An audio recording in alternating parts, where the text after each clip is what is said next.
We are the Holy Broken. Uptown Brothers, Rain, Uptown Brothers coming up after us. And Los Lobos! Yeah! We're gonna end our set with this song. It's a positive song, y'all.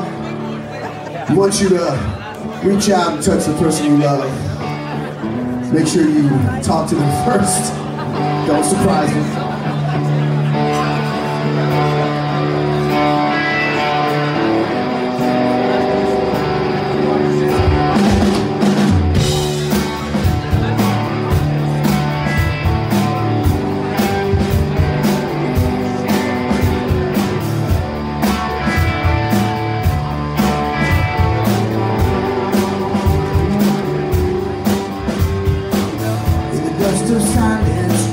Space you leave behind, the memory of a daydream, the wreck before the sigh. I'm reaching out for something there, something I can see, even though I know how well it's up. Don't know my letters and my sound. It'll pick you up, it'll make you high, knock you out, it'll make you cry. Tears are temporary, but the traps are there for good. Still a small price to pay, but know deep inside there's no other way.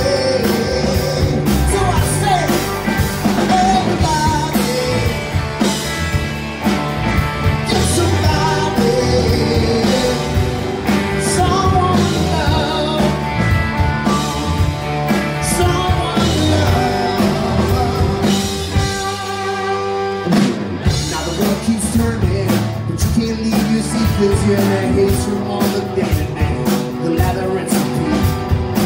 How can a soul so restless find a way to breathe? How can our heart so hungry lose each and every one of its teeth? Gotta find a reason to go outside. It's out of this place and it's out of your mind. Now my suit is falling, but you're right back up again.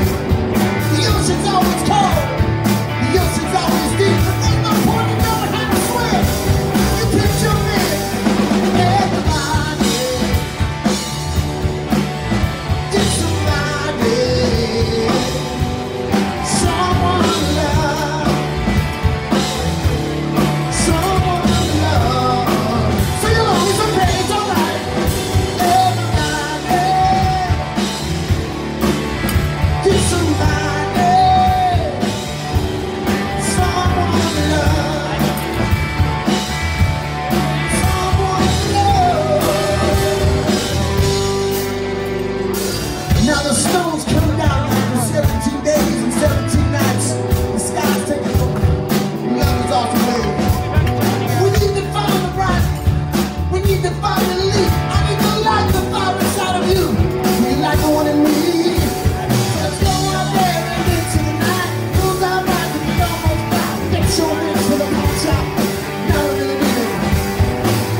Is to warm up this stage, to get you guys started up. How are you guys feeling?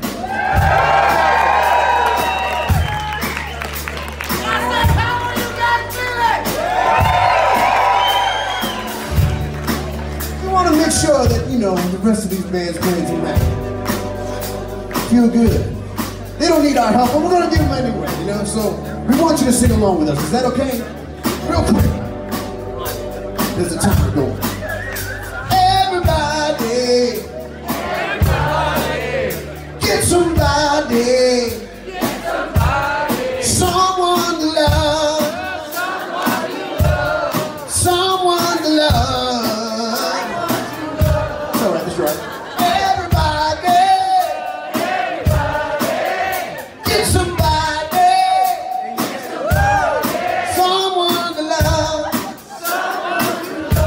Hold on a second. The only excuse you have is that if you have food in your mouth.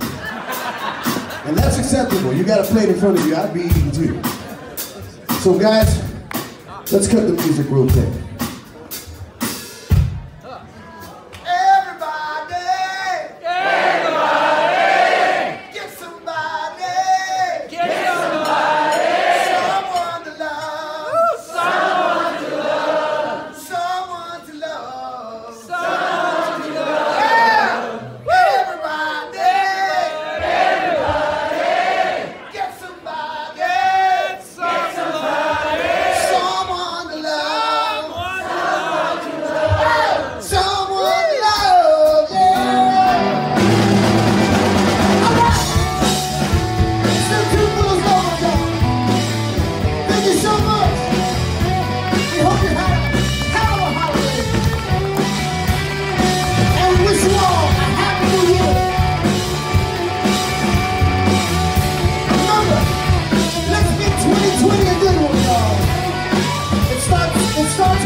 What's up, everybody? It's me, your buddy Giovanni Blanco, and this is Truck Stop Mixtape, another Wednesday night. Tonight we're doing a special night because we are talking to my friend Scott Persico from the Holy Broken, and we're going to talk about his new album, his first album, What I Could Have Said. And I'm just going to start things off by playing the first song off that album. And it's a song called Departure. And when we come back around, we'll have Scott Persico in the house. This is Truck Stop Mixtape, everybody. Welcome to another Wednesday night, y'all. Departure, Scott Persico. I think it's somewhere here. Here you go.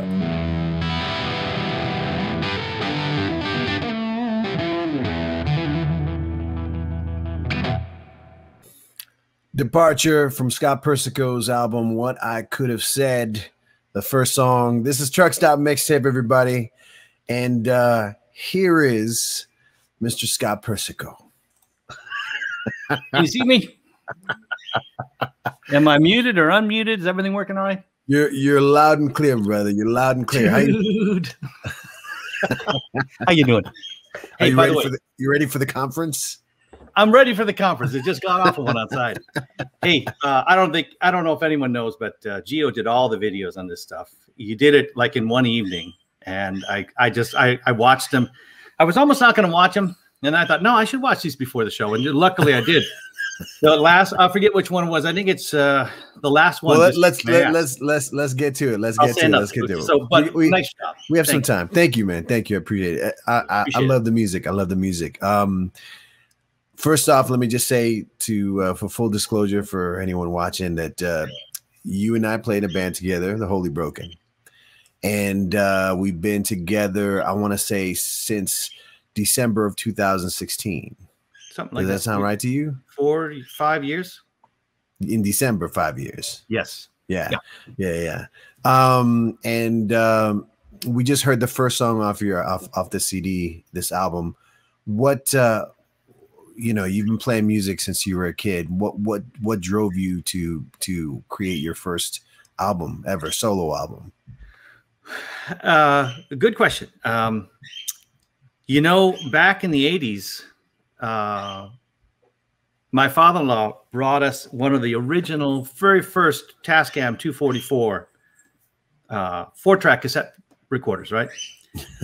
And I don't know if you've ever seen one, but Epic Machine. I think Neil Young did Harvest. I think it was Harvest was on it. And I almost want to say that Stevie Ray's first album was on a 4-track like that too. And also Bruce Springsteen.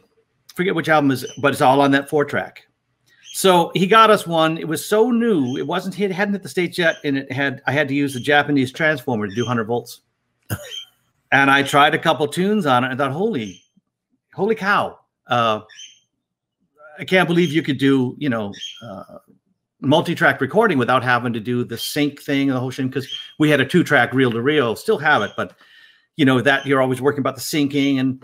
And when I did a little album, I did a couple tunes on it. I thought, oh my God, this is magic. And the way I write, I shouldn't use the word write, the way I play, it's a certain sort of feel to it that it's hard to find. I want to play to that feeling. So if I can put it down and I can play to that exact feeling, some of it's like odd stuff, like this album is kind of odd. I think I got this idea that I wanted to do an album, and this was back in 84 84. Wow. And then I thought, at that point, how long had you been playing guitar? Oh, I started playing when I was 16. I started playing cello and viola when I was a kid in elementary school. That's why there's a note for about Dodge Road Elementary on the CD if you open it up. But that's where I learned all my vibrato, and had a great German orchestra teacher. Even though the orchestra sucked, he was great. And the orchestra didn't suck. I was not Excel, spreadsheets, math, reading music, none of my fortes, right? So anyways, got that 4-track and had some ideas about playing in Brazil, and did some recording in Brazil, but at a professional studio with some friends. And that went really well, but that was so unattainable. And that little 4-track thing really was a game changer, right? And I tried and did a couple songs. Game changer, but back then. But why now? Well, so between then and now, kids, life, everything. And then got into the 4-track recording with us because we want to do our next album, not a live album. Yeah. And it started to come together nicely. And then I don't know if you can see it in the picture here or the video, but this little guy behind me, no, we can't see it. It's so far away. It's a piece of gear that allowed me to get a sound that I've been searching for on my guitar without blaring, literally knocking out the windows. And it was so inspiring. That combined with doing scanning some old photos of the family for people for Christmas, since we couldn't get together. What better way to reach out without spending a lot of money, sending everyone these photos. And some of these photos hit me, I swear to God, Gio, it was like being hit in the head by the club. In the movie The Gambler, when it's Brother, Where Art Thou? When John Goodman for the branch, that was it. So I was like, I had to get this stuff out. And so I started recording, and I started looking for sounds, like, for example, one of the tunes coming up. Wait. Hold that thought. Let me play another song. All right. I don't want you to give the whole entire story out in the first, we've got time. We're going to play some music. Let me play the second cut off the record, Where to Go. Okay. Do you want to present this in any way? I'll just say real fast. This one is a tune after leaving the farm in Buffalo, New York, literally selling our last tractor. And I think we sold the last cow 2 days before we got on the plane in wintertime to go to New York, to go to Sao Paulo. And then from Sao Paulo back to Buffalo, you know, I had no idea. We just ripped ourselves up from home. A lot of people do it. It happens all the time. But for me, it had a particular effect. So when I got back to Buffalo, I had this whole identity of myself from Brazil. I mean, I got a lot of funny stories we'll get into. If I don't know if I ever told you about my banjo playing story, but that's always a good one. It gives you an idea of the perspective or the lack thereof from there to Buffalo. So when I got back to Buffalo, I thought, oh my God, there's my family. I recognize the smells. We're eating chicken wings. My cousins, who I love dearly to this day, but I couldn't relate. I didn't know myself. So how could I know them? So I just literally was standing there and starting to make bad decisions about myself and going down a path that was not me, literally the week before. And this is when you got to Brazil, or got back? Oh no, Brazil? Got back to Buffalo after Brazil and after leaving Buffalo. So it was a big deal for me. So this is Where to Go, the second cut off. Where to now? I'm trying to figure out what the hell just happened. Where to now? Where to now? Yeah.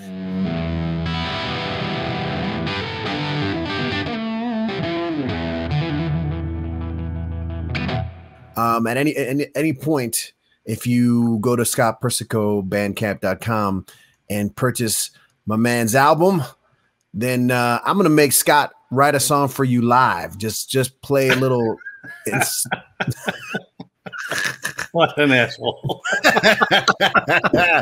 So he's gonna bust out a guitar and he's gonna come up with improvise a song, and maybe you can suggest a word or two, maybe like just a scene or situation or a name or something, and give it a name, and Scott will play a song for you. And he'll just come up with something on the spot. When do we do yours, man?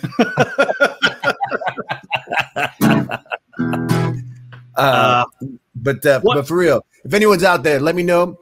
Let me know if you're out there. Say hello in the comments. Again, go to scottpersico.bandcamp.com, or you can go to truckstopmixtape.com and go to the link at the top. Go to the album. I mean, it's really it's inexpensive. I know times are hard. I know it's crazy, but support independent music, support artists who are doing their thing. And I'm gonna actually play something real quick before we get into the chatty chat again. Let me say just one thing about that last tune, if that's all right. Oh yeah, please. That last tune was the start of this whole. Oops, I was starting to record and learning how to use the tool here, and that tune just kind of fell out, and that was right about the same time. You know, the Park Bar and Grill was working real hard to stay afloat. That's where we had our residency. That's, you know, just like you said, that was our going to school every once a month, every Saturday. Every first Saturday, that is. And when that closed, it just hit me so hard, because like this album, you know, picking up and moving and having to recreate your sense of home, your complete idea of what home is. We had to do the same thing with the Park, and all the people and the camaraderie in that place with all the bands and Kendra and David Morgan and all those guys. Yeah, everyone there. This tune just kind of fell out of me, and then I just put those pictures to it, and it was like, Jesus. I mean, I had a hard time watching it. At first, it really brought a tear to my eye, you know, because that was home. So that was the beginning of all this. And then the next tune came out, and the next tune. And one of these tunes started with, well, I can't remember which one, but one of them started with just a sound check. How's my little keyboard thing? You know, and I was like, so that's how this all started. So Where to Now was definitely the kicking point for the album, and inspired by the end of our time at the Park Bar. I think that it's apropos that I go to this next video, which is a video from the first night that we ever played the Park Bar together. Oh, shit. Yeah, this is actually the first song that you and I wrote together. I had started writing it a few days after Prince had passed away, but I didn't have much music to it. I just had like an idea, but I had the lyrics. And when we met up to just you know, whatever, we said, let's write some songs. You sent me some music, and I knew immediately that it was going to be for this song. And so this is from the Park Bar, from the Holy Broken's first appearance at the Park Bar, a song called That Was a Party, with the first incarnation of the band with Kevin and John there. Here we go. Truck Stop Mixtape. Don't forget about the album. ScottPersicoBandcamp.com.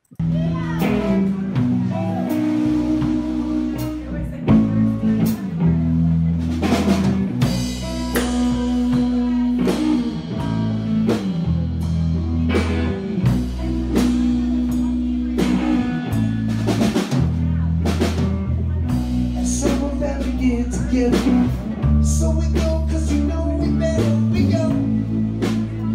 And staying on the sidelines. All folks celebrate. And all the cousins with no real relations were told. We go upstairs and not a bit lies on. Baby girls are younger than me. And I'm tripping on the side of the teen. And the girls look the same, but my shoulder. Slip from the VCR. And by the end we were all a star. We all feel a little bit bolder. Yeah, that was a party. That was a party. I remember the time when we were there. That was a party. That was a party. That was a party.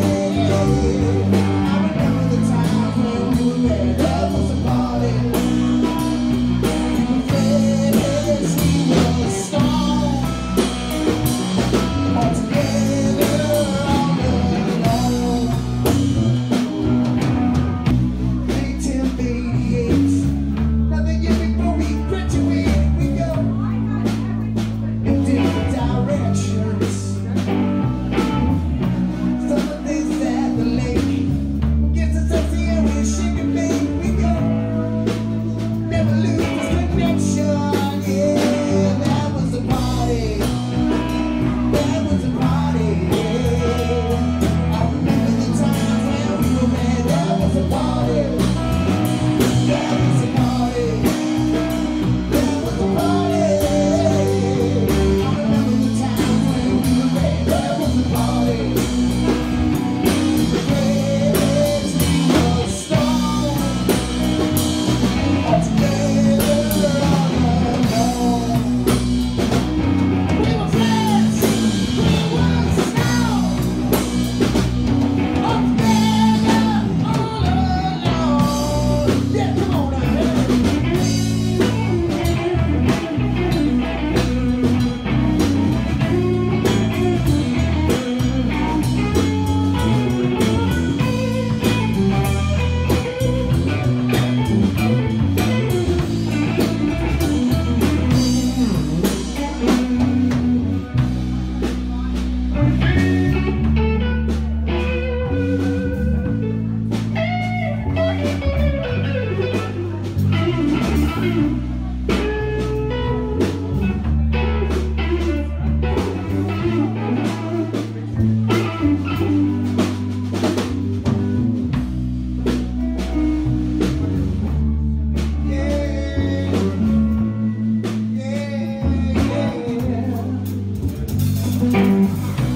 Man, we were young and crazy, but we lost Christopher Tracy. Why'd you have to go?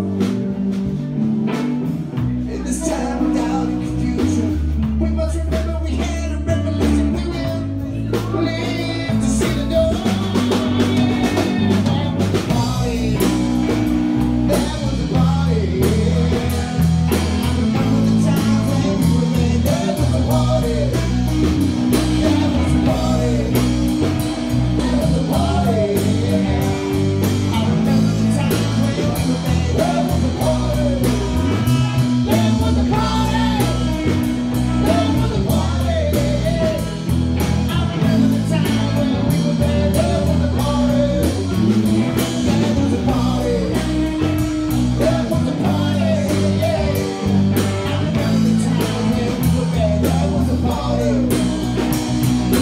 Friends, we were strong. All together, all alone. We were friends, we were strong. All together, all alone.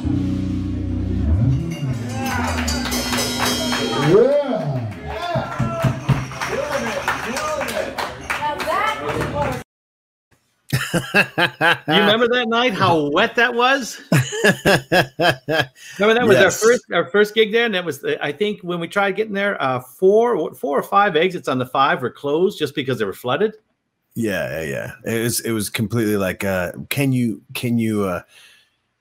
can you actually make it to this first gig? Can you make it? Is this meant to be? You know what I mean? It's like, are you going to fight for it? Are you going to get there? I was so scared as shit, pardon my French, to play that gig. I was so frightened. I don't know why. Now, you know, like I said, playing in the Holy Broken with you has changed everything about my playing.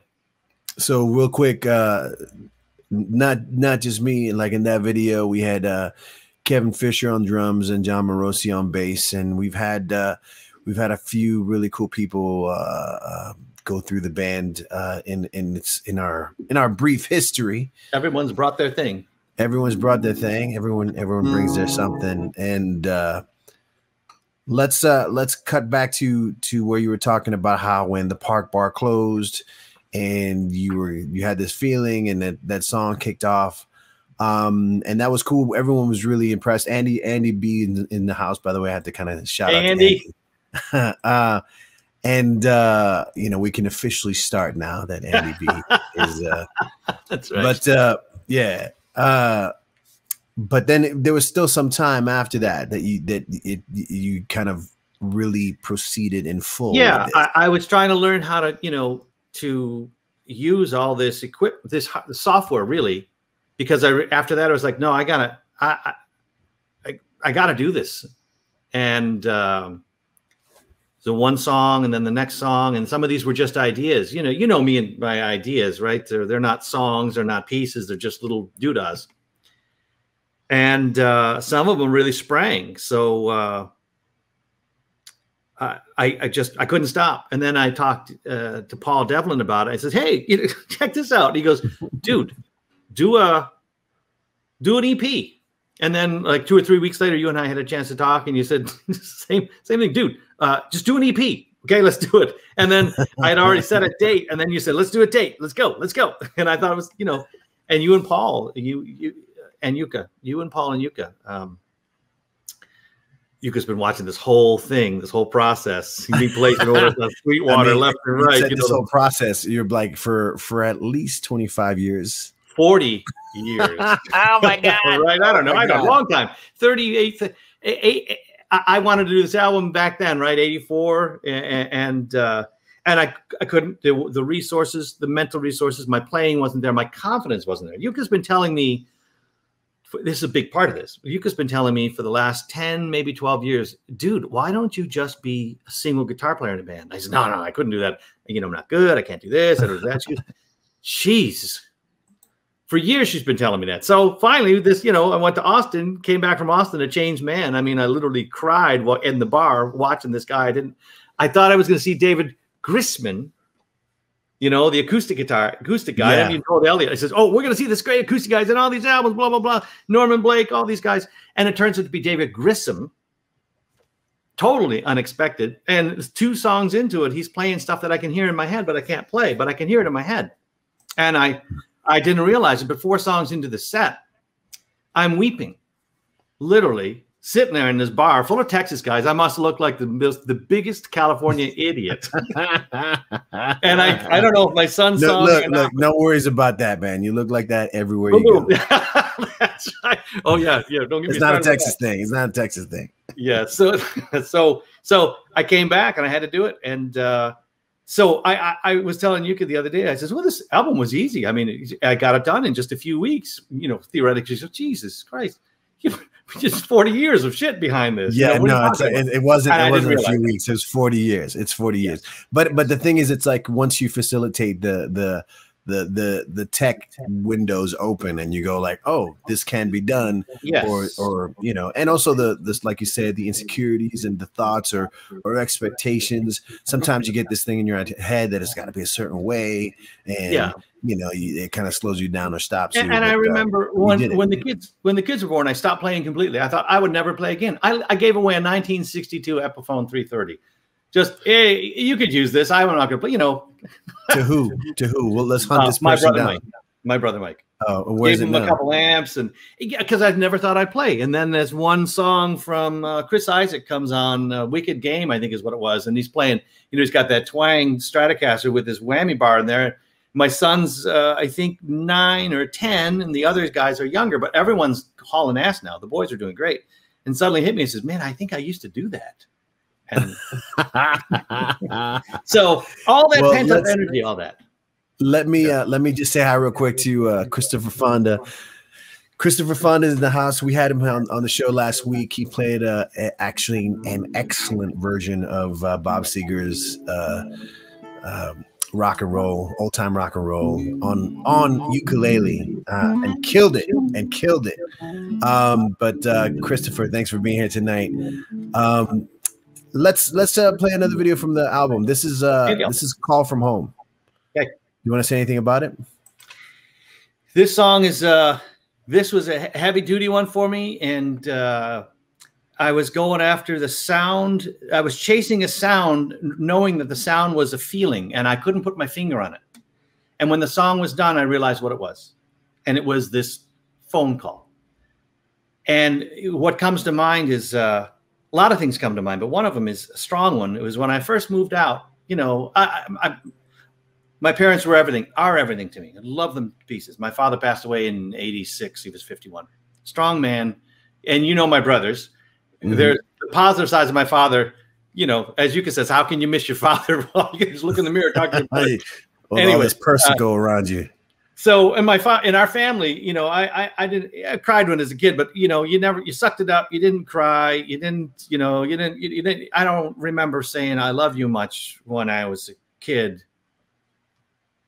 And it wasn't because we didn't. That was a given. No problem. So anyways, we never talked about things. And I remember I wanted to go someplace, San Francisco, with a good friend of mine, John, back in the day. And I asked my dad permission. I'm like 19 or 20. I guess I'm 21, right? But I'm still asking my dad, hey, do you think I can go to San Francisco for the week? I think it's a bad idea. So I didn't go. So, so then, you know, I meet Yuka, and quickly thereafter, you know, the band is hauling ass, and I move in with her, and I never. That was the moment. It's like the moment when your kids stop sharing a bedroom. Never again will they share a bedroom, right? You know, at least being kids.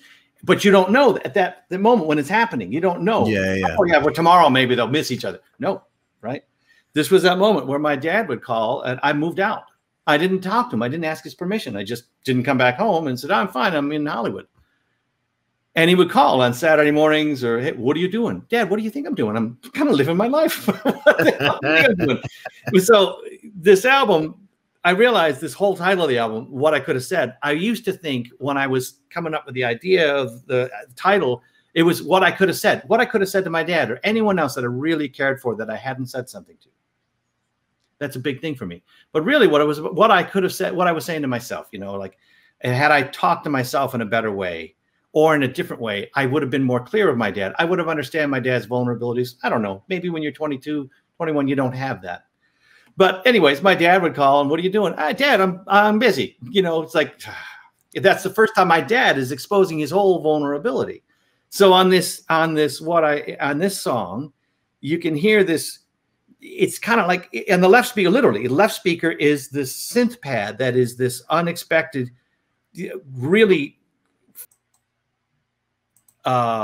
emotion, right, that you want to say, but then on the right speaker, literally, is the conversation, and it's over this ocean of feeling. And not that my father had an ocean of feeling, but I visualized that, and you know, my dad coming out and saying, you know, the only time I really remember him saying I love you was on his deathbed when we were talking, and I never doubted how much he loved us.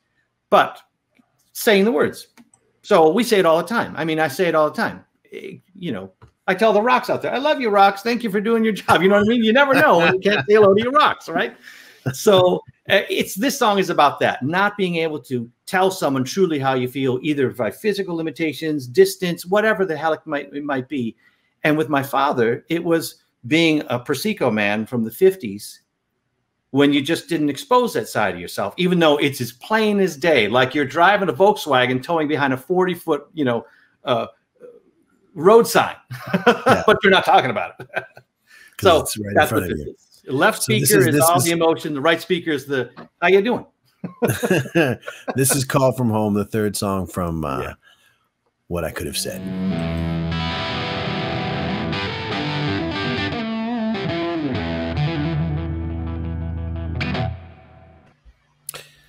There was Call From Home, third song. Some people in the house here. Toby's in the house. Gotta say hi to Toby. Toby, and he's up, exercising. Man? He's like, howdy, boys. Howdy. Howdy, Toby. Thanks for being here. And also, YP, I'm guessing the P might be a Persico.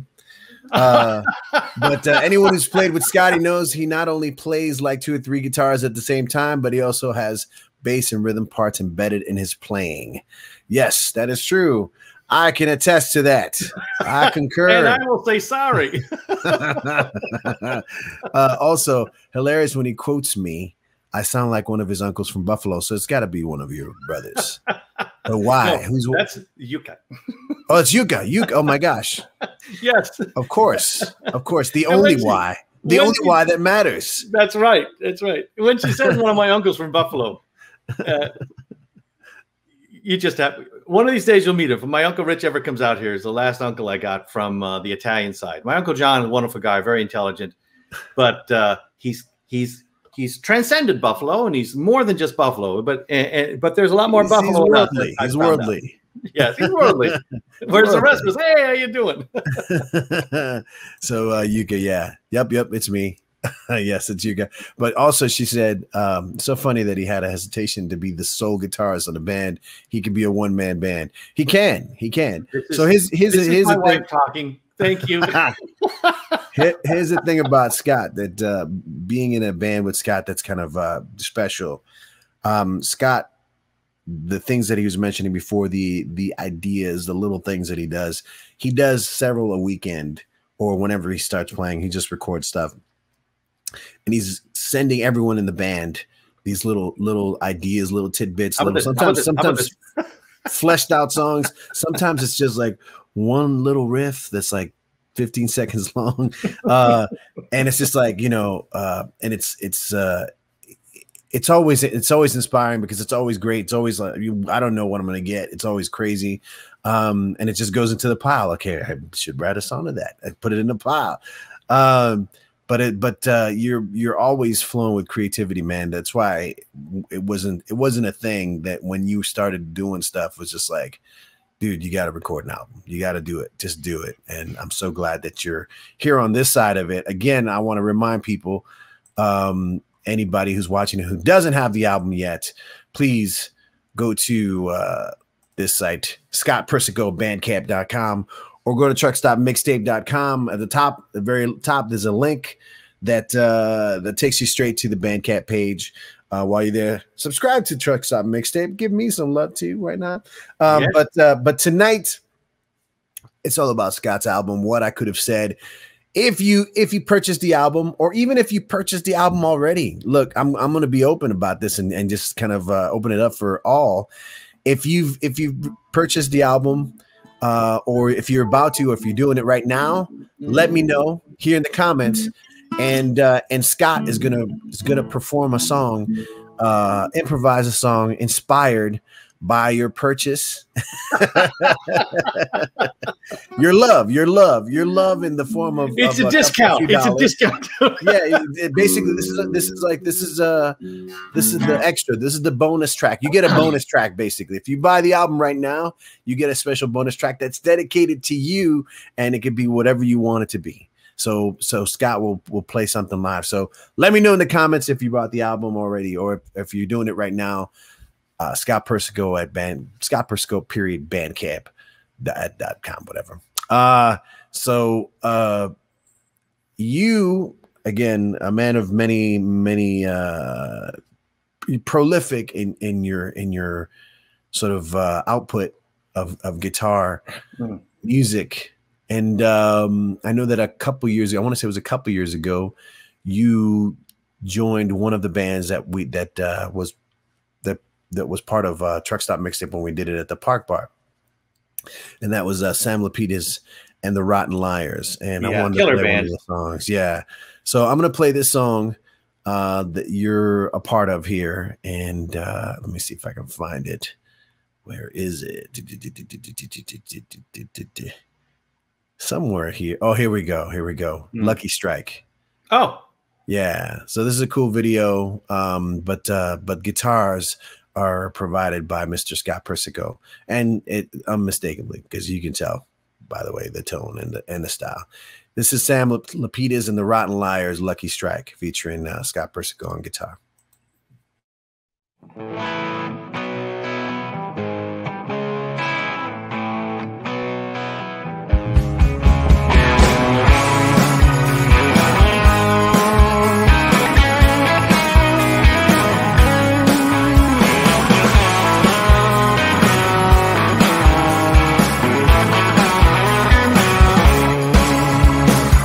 It's a lucky strike, you got it. You got to keep moving on. Pick up your sadness and make your way home.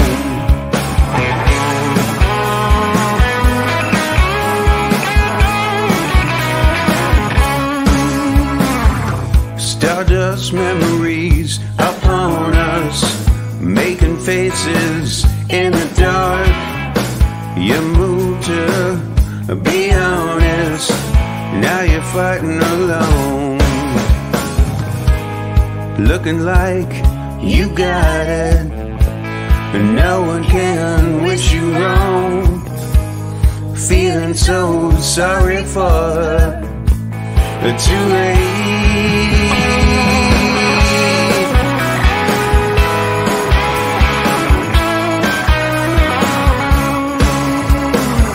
It's a lucky strike, you got it.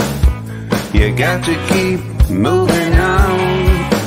Pick up your sadness and make your way home. Looking like you got it, and no one can wish you wrong. Feeling so sorry for her, too late.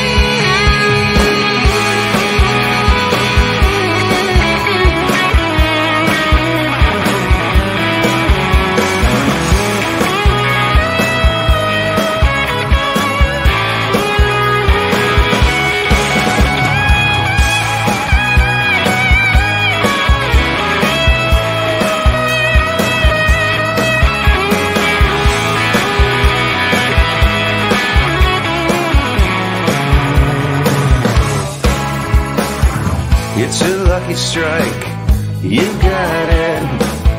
You got to keep moving on. Pick up your sadness and make your way home. And make your way home. And make your way home.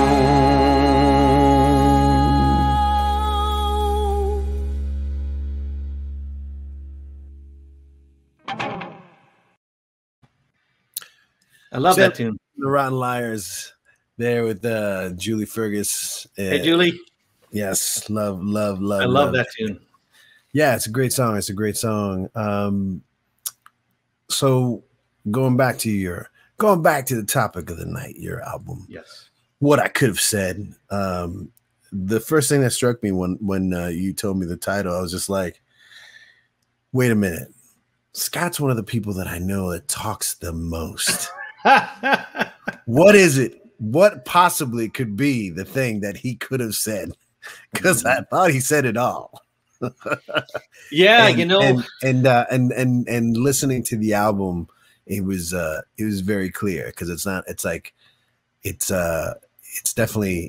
necessarily what you could have said. It's what you should have told me, or told us, or told the world, you know. Mm-hmm. And it's like it feels crazy. It's lovely, man. I'm very proud of you in this recording, and thank you. I really appreciate it. Good work. I think definite thanks and shout outs are in order to Mr. Paul Devlin. Hey, Paul. Right. I don't know if you're watching. He's working. He had a 3-hour gig, a 3-day gig shooting at a customer up the last couple of days. So he's on his way home from San Jose. Oh wow. So he'll watch this on repeat, hopefully. But But shout out to Paul for doing an amazing work with the mix, right? He handled the mix and the artwork. The mixes and everything except for Rest, I think. I can't remember which one now. God, it's such a blur. You know, you do this and you listen, it's like, shit, that's good. Shit, that's good. And then 5 days into, it's like, I feel like I've been eating mayonnaise sandwiches for a week. And I can't listen to myself anymore. But now I'm back to being okay. I can listen to what I want. You just made a funny reference to me because I wrote a song called Mayonnaise Sandwich in Spanish once. It had to be good. First one's is good. Most popular songs ever. You'd be surprised. It's like, yeah, I wrote a song called Bread and Mayonnaise, and it was people loved it. I guess people relate. Yes, yes. Let's play something. You and Paul go back, right? You go back. Yes, we go back to, gosh, I want to say 98. I was playing in a band called Midnight Blues Band, and this is when we're all younger, right? We're like 40. And we called it the Midnight Blues Band because we're all working hard, and the band didn't really warm up until midnight on a Wednesday night. And then everyone had to be at work next morning early. But, you know, we were just all so happy to play because our kids are just finally old enough without even knowing that was what we had to wait for. You know, we think just, geez, let's play. I call my buddy Mark, let's play. Lance, let's play. And it just happened, right? All different musical styles. And so it turned into something, and then we were trying to gig, and I ran into Paul because some of his family had some extreme relevance with the Canyon Club. And at that time, they had this really cool-ass room called the Praying Monk, which was at the end of the hallway. The main Canyon Club door all the way down is now, I think, an antique shop, but it was this cool anti-room to the Canyon, and it had this really cool vibe, very similar to the Moroccan, where you and I saw Dora Bramhall, which I loved. And, yeah, Dora Bramhall III. Yeah.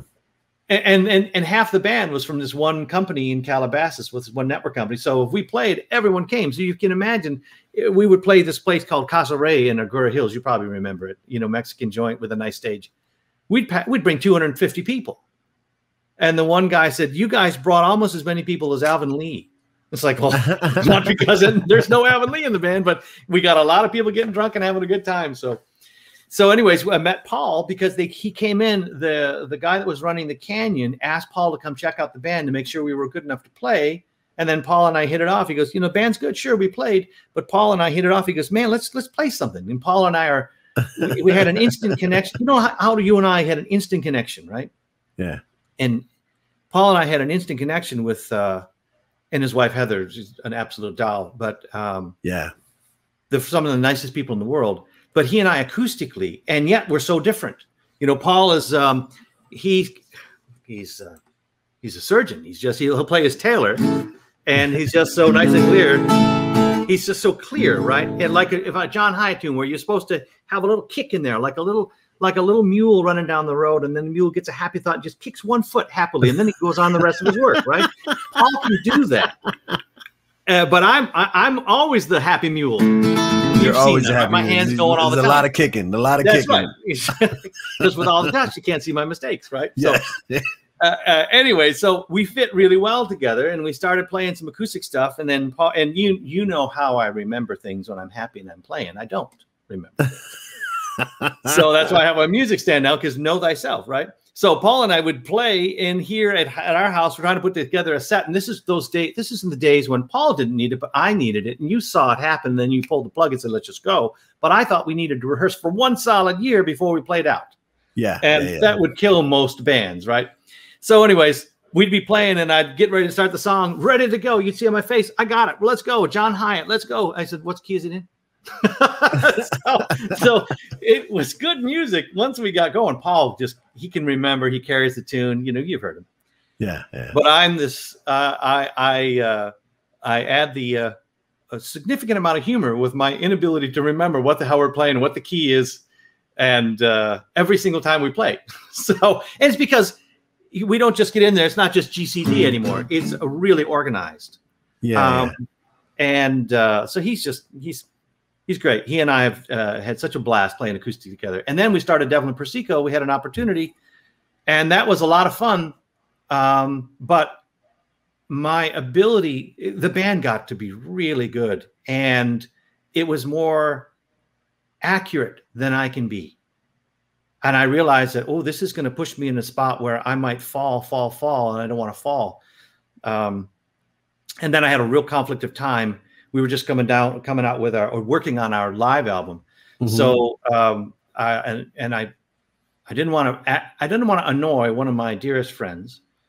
So I pulled out, and I also just did the same thing actually with the Sam Lapides band, because I just knew with this new job I'm in, and that's the new me coming out of this COVID, or coming halfway through COVID, figuring out more about myself. But I'm going to just dominate in this new position for the rest of my working career, and then retire with whenever, right? Maybe not retire, whatever. But the same thing with music. So I had to really apply myself, and I had to pull out a Sam band as well and just focus and record, because there's a lot more in my head. Well, I gotta get out. Look, man, this is here's the thing. I think that there's a certain a door has been opened, yeah, for you, that basically I think started when you were recording your ideas on your phone. I'm sure the second you got a smartphone and you were able to record, it was like, yeah, that was just like, oh my gosh, I can do this. This is a whole new door, and now you realize that that you can apply this to the Holy Broken or to whoever you collaborate with in the future, present, and it can be done. You can actually get songs made and put them out into the world, and it feels good, man, because you're being creative, and by the sound of all the songs on the album, you're doing good work. You're doing good work. Let me before we go into another conversation, I just want to play a song from Devlin Persico. Oh, from I believe either the Rose or the Agora. I mean, I think it was the Rose, or I can't. It was a Tubes. Was it? It was a Tube show. Where was that show? That was that was in Pasadena at the Rose. At the Rose. You know what's cool about that gig is if you look at the drum kit, the drummer for the Tubes was great drummer, so caught up about his drum kit. He didn't want, something was up with it. He didn't want to mess with it. So he said, well, if Kevin doesn't mind, why don't we just let Kevin play on my kit? And Kevin just sounded like, Thor up there. It was like godlike. His sound was, there must have been 75 microphones on that kit. And the first time he hit it, we did a sound check. I was like, holy shit, man, that's great. So Kevin's a great drummer, and it put wings on that son of a gun. Here's the song When Tomorrow Comes, Devlin Persico.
Go to truckstopmixtape.com, y'all, and subscribe. Please subscribe to truckstopmixtape.com. Subscribe. Come on, give me some love on that page. Let's grow this thing. Let's grow it. Let's make it bigger. That little piece there, actually, you know, so people who've been watching the show, who've been watching Truck Stop Mixtape, all the little in betweens that I play sometimes, that's you on guitar. So every time I play this, that's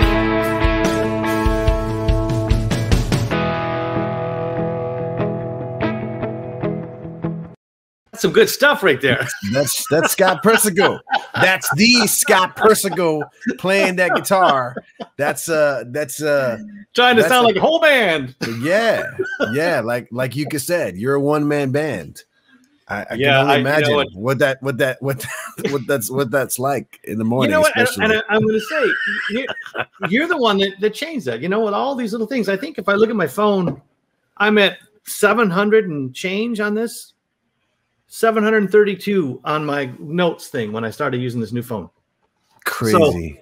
So, but you know, you and Paul both. I do these little things, a little whatever, and that would just be it. That would be it. So in order to make it sound good, I'd be doing it, you know, because it was just me in the bedroom. But then you say, well, you do some of that. And then Paul would say, well, that's good. Let's do some of it. But I didn't change for a while what I was doing. So there was no room to do anything else with it. So I'm learning. Like in that one song, one of the songs, it might be the next one on the album. You can hear me trying really hard to control myself and play simply and talk simply and in place. So anyways, it's you know, it's not, I'm learning every day. It's not Windows Open. No, then if that's the next one, then that's the next one we'll play. But before we do that, I need to make some quick announcements. Truck Stop Mixtape happens every Wednesday, hopefully every Wednesday, 7 p.m. Pacific. Next Wednesday we have a cool night. It's gonna be a Hall & Oates party. Hall & Oates party. We're gonna have some cool covers by a bunch of really cool indie artists, doing the best duo of all time. I just said it. I don't care. I'll put my money on it. This is my favorite duo of all time, Hall & Oates. We're gonna have a party. I know I'm gonna do a few covers because I have to. I might actually I was considering this today. I might just stick to John Oates songs. Pay tribute to the guy who doesn't get enough love in Hall & Oates. But that's just me. That's next Wednesday, May 19th at 7 p.m. I also wanted to give a quick shout out to my friend DJ La Bellatini, who's on Twitch TV, La Bellatini. She's an amazing person. She's often supporting a lot of really cool causes, and she performs her DJ stuff every night, almost every night. Wow. And every night's a different theme. So if you're Twitch inclined, go to Twitch TV to La Bellatini and go show her some love because she's funking it up like you don't even know. You got to see it. And once again, I was mentioning this little masterpiece right here. What I could have said by Mr. Scott Persico. If you go to scottpersico.bandcamp.com or if you go to truckstopmixtape.com and go to the top link, you can go to his album and go purchase it. And if you purchased it, let me know because we'll make Scott write a song. And actually, this is the next thing that we need to talk about. Because someone shouted out that I bought it, and that was Mr. Andy B. did. Kicks ass, Andy. Andy bought it. So I believe that Andy is due a song. Andy, if you're still watching, I'll stretch this out a bit. So maybe you can give me a name, a title that we can give to Scott so we can get him inspired, and maybe a setting, maybe a situation, maybe, whatever you want to disclose, some event that might have happened to you. I don't know, or just say whatever. Just say, Scott, do your thing. And Scott will do his thing. He's got his guitar. He's got his Martin. Is that your Martin there? I can't see the head. This is my new one. This is one of my new ones. What is that? Paul Reed Smith parlor guitar. You and your Paul Reed Smiths. Yes. What is it? What kind of guitar is it? It's called a parlor guitar. Small box, thin, right? And a shorter scale neck, so it plays like an electric, and it's good on my hand, because we kind of, it was a little hard on my hand, and it's getting much better. But it's a pretty looking guitar. Toby Kyle in the house saying you have no control. You have no control. You can't stop yourself. You can't help yourself, Toby, Persico. Toby, what is this? What is this, Toby? What is this? Sandra McCann in the house too. Sandra McCann. Yes. Hey, Sandra, how you doing? Yeah, actually, while hopefully Andy checks in, I wanted to ask you your name. I mentioned this in the past. It was like, oh, who you play with in the band. I was like, oh, the guitarist is this. His name is Scott Persico, and then this Toby Kyle on bass and Kevin Brown on drums. And they say, is your guitarist related to Carmine Persico? And I'm like, I don't think so, but you know how I answer that question? You just go look up at a picture of Carmine Persico, and you look at a picture of my father. That's all I can say. It's not a relation. I don't think. You don't think. You can't. And if it is, you can't say. It's distant. You let the the FBI papers show up 20 years from now. But you know what, with though, the redacted information. When that guy passed away, I got 25 calls that day. All of them about money. Yeah. It's like, That's are you Scott Persico? We have a bag for you. That's right. But Toby says Sally's there with him too. Sally, hey, hello, Sally. Sally. Sally, I'm sorry I did this to Toby. And Toby mentioned Sweetwater loves Scotty. Sweetwater, he's musician's friend. Scotty's their best friend. Yes, that's right. Hey, when you got your sales guy who's like in freaking Minnesota or something like that, you got him and you're texting him on your phone. That's when you got a problem. That's when when the guy's calling you, sending you emails directly and just calling you by your nickname, it's bad. But just a real quick note on that.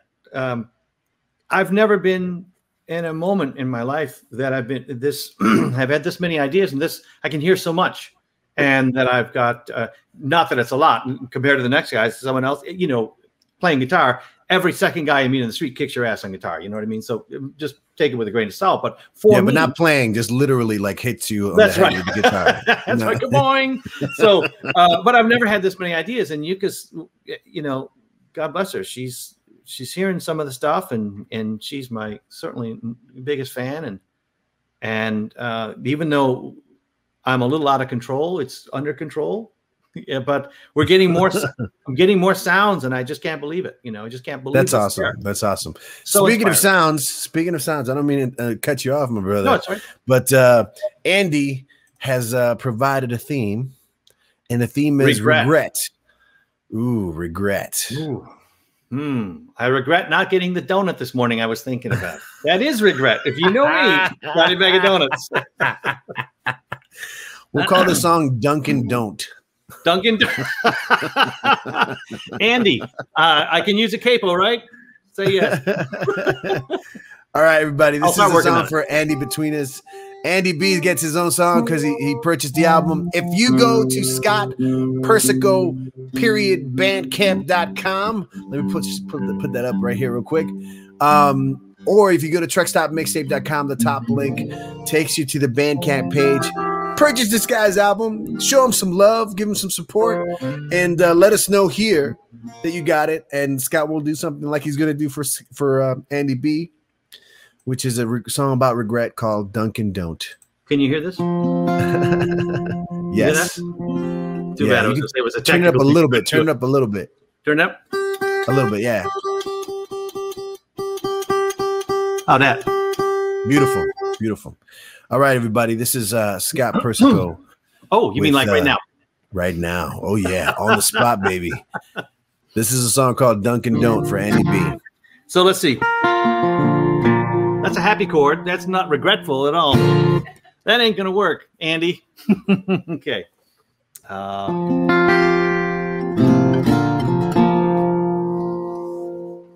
Let's get cozy here.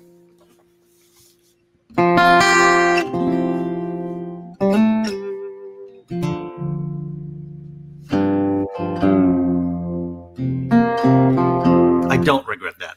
Drop D.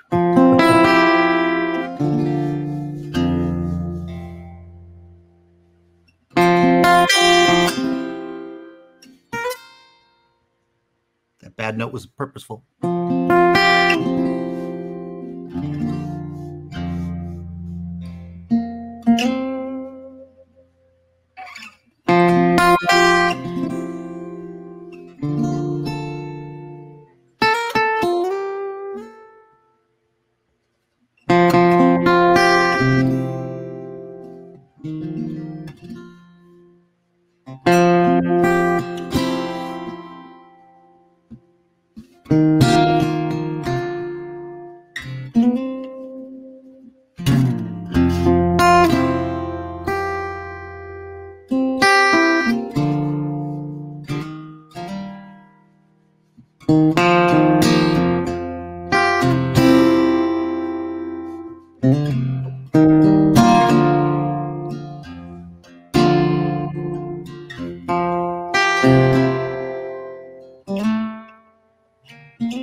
How's that?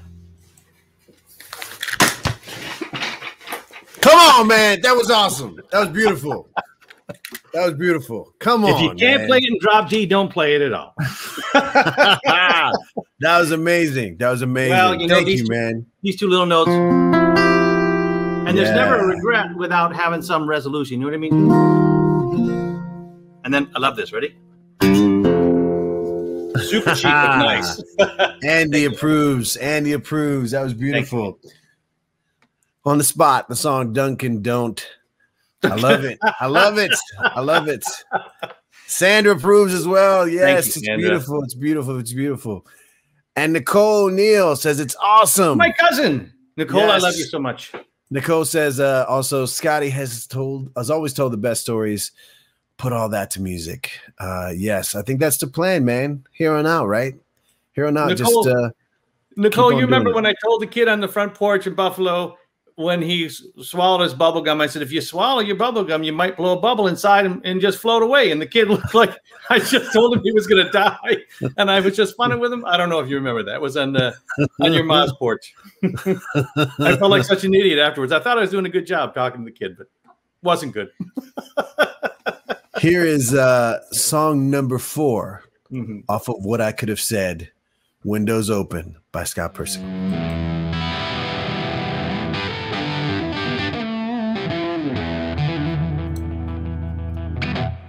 There it is, Scott. Persico, song number 4 from What I Could Have Said. And that was Windows Open.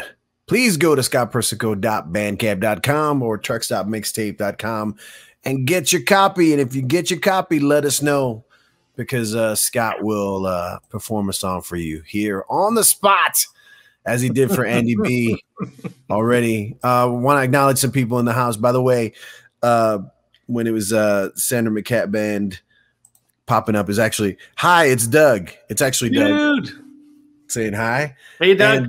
And of course, the actual Sandra McCat pops up as well. Thanks, really Sandra. beautiful, really beautiful. I just wanted to say real quick, Sarah sent a message here, and I was thinking the same thing. Definitely reminds me of movie music. In particular, for me, it reminds me of a movie called Rush. I don't know if you ever saw that movie. It was with Jennifer Jason Leigh, Jason Patrick, Sam Elliott, Max Perlish. They were like undercover cops who go, they kind of infiltrate this sort of drug gang and whatever, and they just get addicted, and it's all crazy. But Eric Clapton did the soundtrack. So it reminds me of that movie. Just like the first time I heard it, I was just like, oh my God, this reminds me of Rush. This is crazy. It's beautiful, beautiful, beautiful, beautiful. You did a great job on all the videos, but video is great.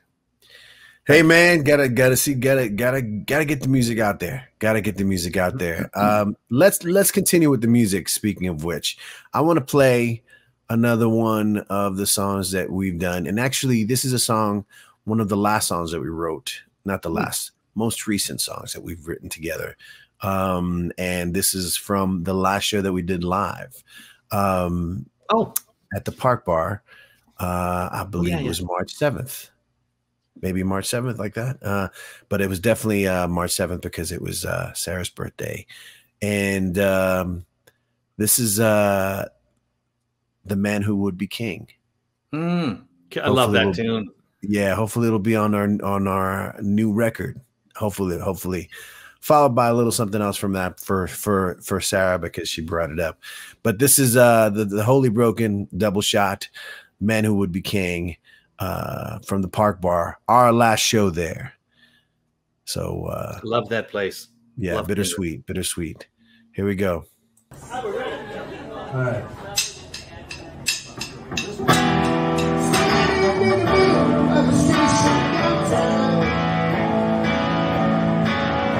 When many dreams go down,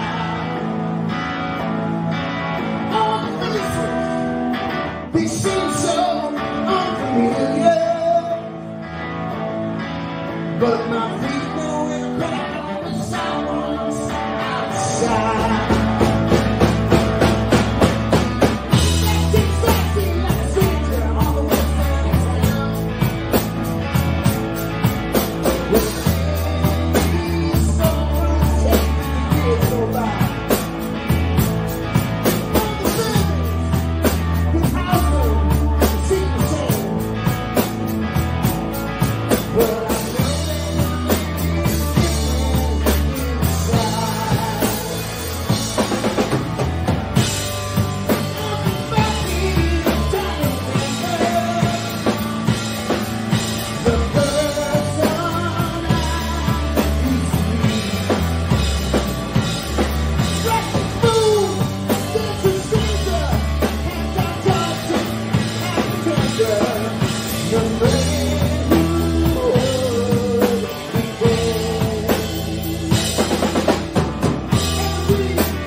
With a Holy Broken, y'all.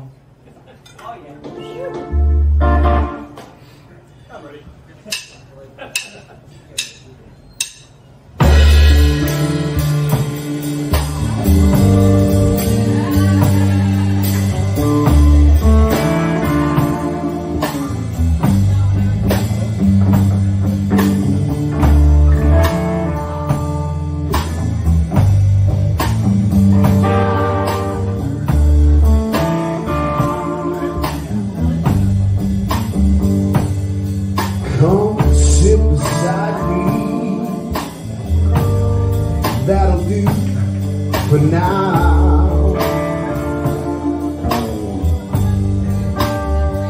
The night has come and left me just the light that you allow.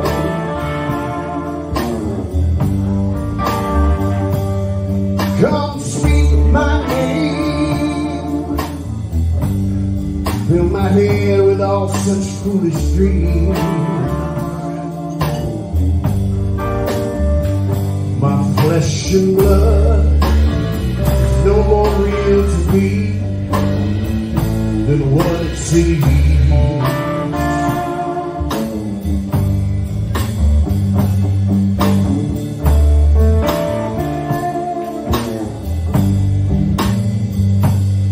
My love for you is burning like a spark along with you.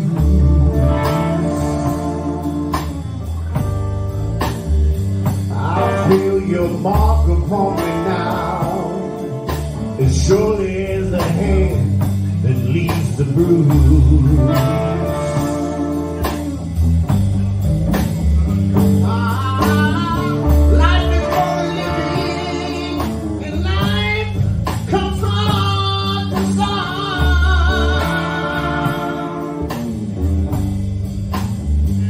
The rest of us, flesh and blood, make it hard on our own.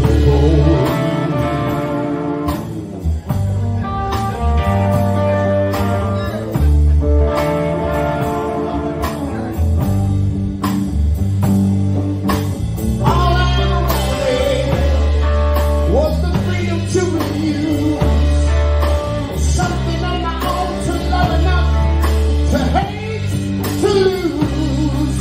The fear in my brain is leaving smoke behind, with a part of me that wants to change. That's the part of me that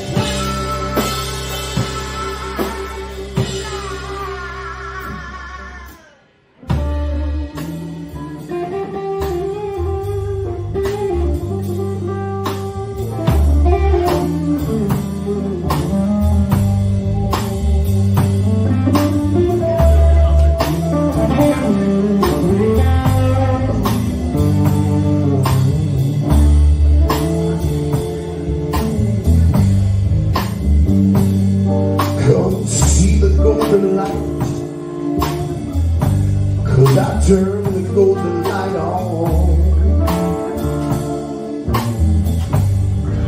Sometimes God knows you got to shine, shine, shine, shine on the road.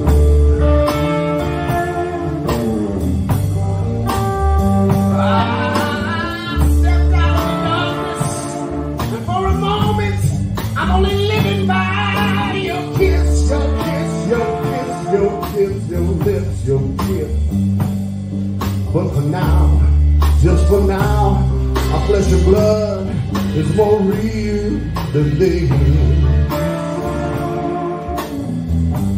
More real than this.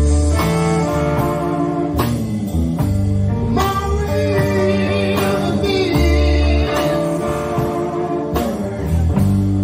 More real than this. More real than this.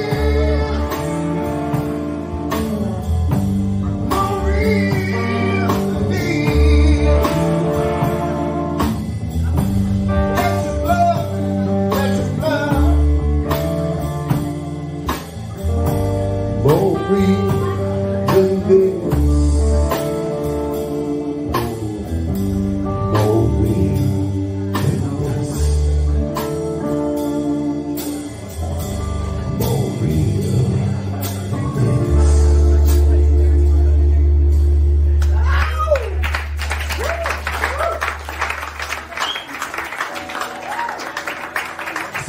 Bird song, written by Joe Henry.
Yeah, we were there for several years, playing every first Saturday, doing Truck Stop Mixtape there. At first, I don't know what we called it. We just played on the first Saturday, and then it was like the fifth or sixth show that we gave a name, and it stuck. You know, we started off with Sandra McCat and Sandra McCat Band, Ellie River. Then Sam Lapides joined us with the Rotten Liars, and we had miscellaneous, many different bands popping in and out, doing opening slots and substituting other bands occasionally. But it was always a blast. It was always like our thing, our church. You know, we went there every first Saturday, and we had a personal rule that every time we played there, we could not play there without playing something new, and usually trying out something new that was like fresh out of the oven and barely fully cooked. Maybe 5 hours old. I think the one that really topped it all was the Tom Waits set. That was Friday night learning, Saturday night kicking ass. Yeah, that was insane. That was insane. But that was, again, it's like you'd be surprised what you're capable of. And you know, it's like, I think I make this joke all the time. It's like, look, you're going to mess up if we practice 10 times or if we practice once.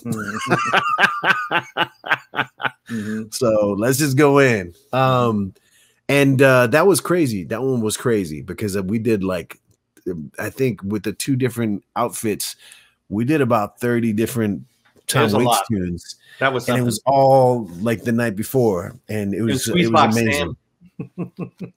Yeah, that was amazing. That was amazing. But that's the stuff that sparks us. That you know, that kicks off. That's why, you know, you're able to kind of, like, you know, pick up guitar and write a song for Andy B on the spot. I can't mention this enough, everybody. Again, Scott's album, What I Could Have Said, is out and available. If you go to scottpersico.bandcamp.com or Truck Stop Mixtape and go to the top link, it'll take you straight to the Bandcamp page. Please purchase this album and let me know that you did. And Scott will perform a song on the spot. We'll write a song on the spot, and it'll be about whatever you want it to be, because Scott is that kind of person. He's easily one of the nicest people I know, if not the nicest. And he ain't that bad on guitar. He's pretty good. I think the picture makes my nose look big. I'd say, but look, I'm not gonna say anything. I just won't put a picture of Carmine next to your picture. I don't want any trouble. Yeah. But yeah, look, Yuka said this amazing. Can't wrap my heart around, as we come out of the COVID. The entire Truck Stop Mixtape lineup won't be at the Park Bar and Grill the first Saturday of each month, and that's crazy. I know, that's just crazy. Blows my mind. You know, but it's like that's the way, you know, life. You know, chapter ends and new chapter begins, and hopefully we continue. This whole thing, the online version of Truck Stop Mixtape, is really a continuation of that, and just a celebration of music and having a reason to kind of get together with the people you love and share music. And that's what we did. That's what we did, the Park Bar. And I have to give a quick shout out to Kendra for just being the fire that made that happen. And of course the entire staff at the Park Bar. Do you know, and all the crazy people who played. She was never down. Did you ever notice that? No. Upset a few times. Perhaps. But never down. Never. If she ever had a bad night, you didn't know it unless you were never. And she took care of everyone. She took care of her. She was the hostess with the mostest, and she was Mama Bear at the same time, and she was amazing. Yeah. The next song that I want to play off your record, man, off of What I Could Have Said, is a song called Realize. What can you tell me about Realize? It's kind of a big one, and it's current to today, yesterday, 15 years ago. It's for me. It's that moment when you realize that, whatever in specific, there's lots of different things, but most specifically, if you make a preconception, if you decide something about yourself, and then, I went through so many changes from Buffalo to Brazil, and that was very positive, actually. And then Brazil back to Buffalo, losing Brazil and Buffalo, you know what I mean? All of those things. You make decisions about yourself. And some of them are not based in anything other than your state of mind. And so Realize is about, and it could be anything, it could be work related, although this isn't. When you realize that, that was just a preconception of myself, and I watch Yuka going through that too, with boundaries and understanding. And it really struck home with me that some things you might have this understanding and some idea of yourself that has nothing to do with who you are, if that makes sense. So those moments could be a small thing, could be a big thing. When you realize, holy crap, I've been wearing this wet blanket on me or whatever, for no reason. Or maybe there was a reason and it served its purpose, but it no longer informs you in a positive way or in any helpful way. Forget positive or negative, helpful way.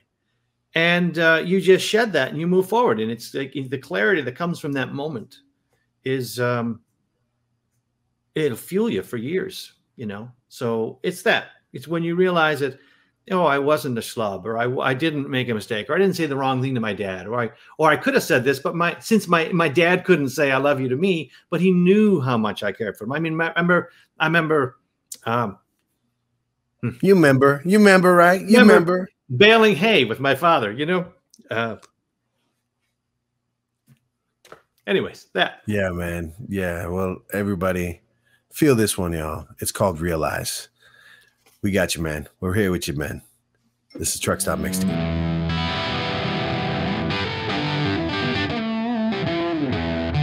Realize off of What I Could Have Said, Scott Persico's debut album. Please go to scottpersico.bandcamp.com or truckstopmixtape.com and purchase this man's album. Come on, support independent music, support people who are doing good stuff and putting positive things into the world.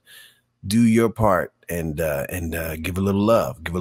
And if you do it tonight and you want to let us know that you did, Scott will do a song for you.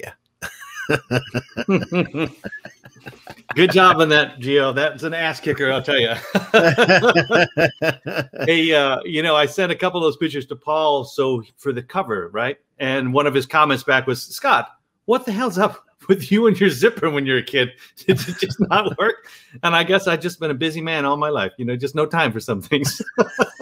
No wasted time. Me and my brothers.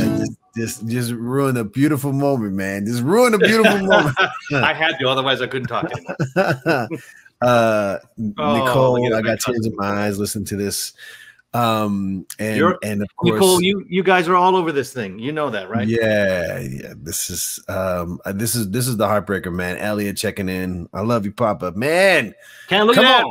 Can't look at that. Come on. Not right now. Later. I was just like just still wiping the tears. Still wiping the tears. Family of softies, man. I love it. But again, all these beautiful people, Doug in the house, Andy. And Nicole again, beautiful. Owen Arthur, awesome. Owen, man, Hey, what's Owen. up, brother? Hey, he kicked ass on that one song. Yeah, I remember Owen. Yeah. And Andy, of course. Again, if you purchase the album, that's up at Scott's Persico Bandcamp.com. Let us know, and Scotty will play a song for you. Sure. I wanted to play a little something that I saw online, man, that you had posted, and it was you and Steve from Sailor. about 10 years ago. Steve who? Steve Sailor. Steve Sailor. So what is this video, and what is your relationship? Is, you know, I'll do this fast. I started out playing cello, then I went to viola when I was a kid in 5th grade, and then we moved to Brazil, and I had this viola, and when Ma and Dad weren't home, I went down to the city and traded it for electric guitar, and I got an acoustic guitar, and then, you know, that's when it all started, right? So I'm going to school. In Andy and Doug and my other guitar players out there listening to this will understand this, but I was playing a handmade, not beautiful guitar, nice guitar, handmade Brazilian guitar. At that time, all the guitars in Brazil were handmade, right? So, but it's kind of a delicate, a classical guitar, nylon string, you know, no technology really gluing that bridge down. And I went and I met Steve Sailor, who was the teacher at the school we went to, and I met him in like, I don't know, 15, maybe 16, and teaching environmental science in PE. But he's also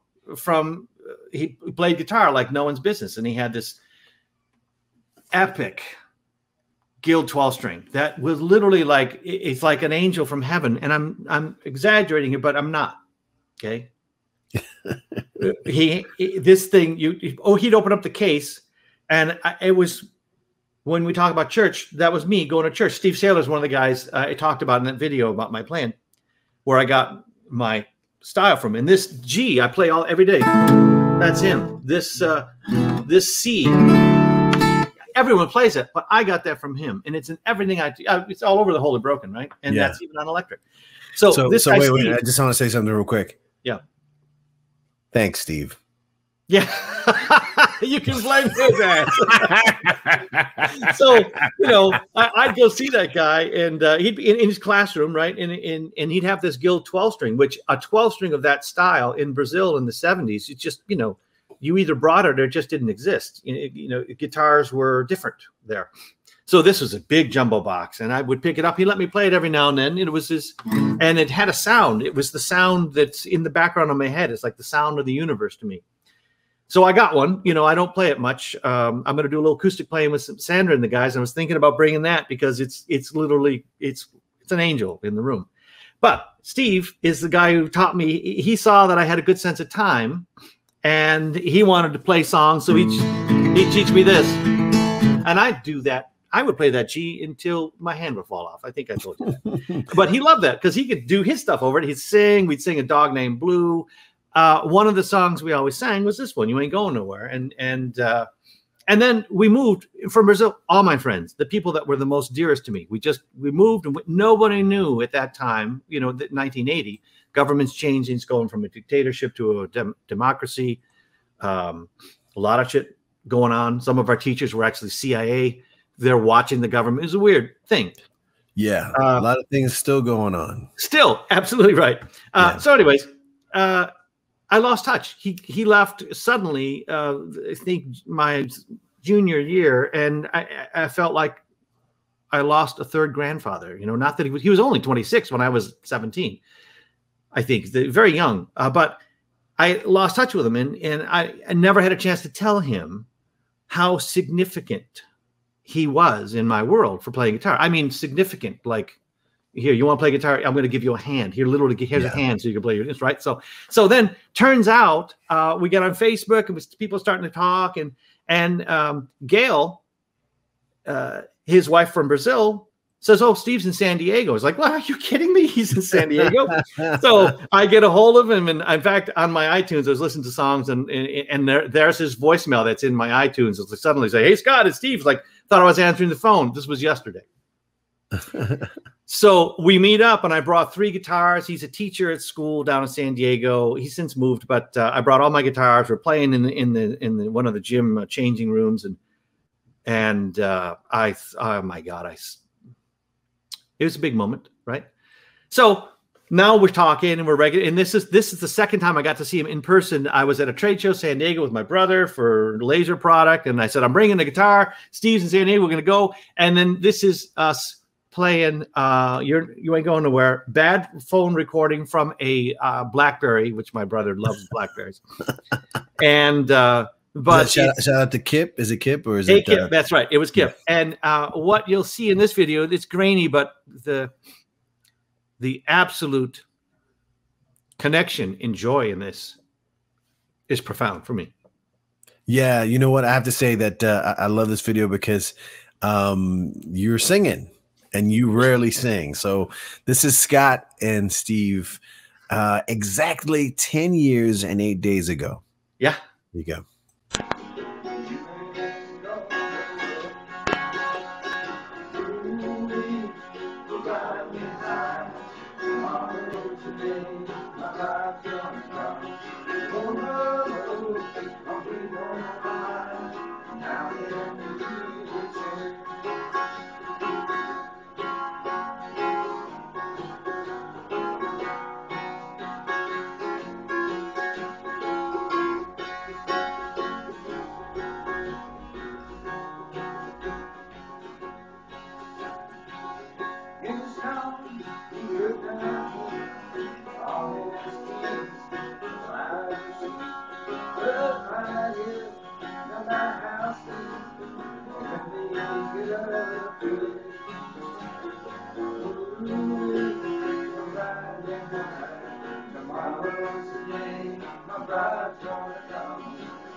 Great little thing with that thing. That timbre was.